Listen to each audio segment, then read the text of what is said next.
Good morning, my friends. Welcome back to my channel. Today we're learning about our letters. I'm just doing A through J. So I'll show you what I do at circle time with my kids to help them identify, make the sounds of each letter, okay? So first we're gonna identify. A, B, C, D, E, F, G, H, I, J.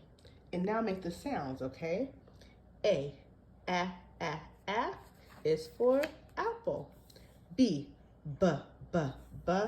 is for bird. C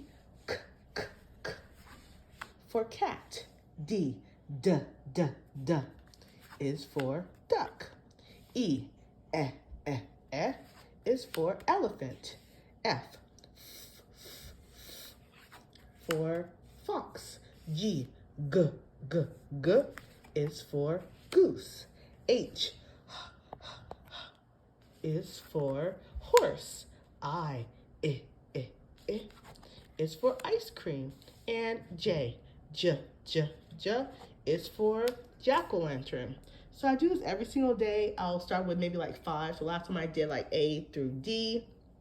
After I got this down really good, I'll add some more E and so on. So then we'll try to all, get up to all the way to letter Z. Yes, good job. So I hope this has helped you guys for circle time activity with your kids to help them learn their letters and make the sounds.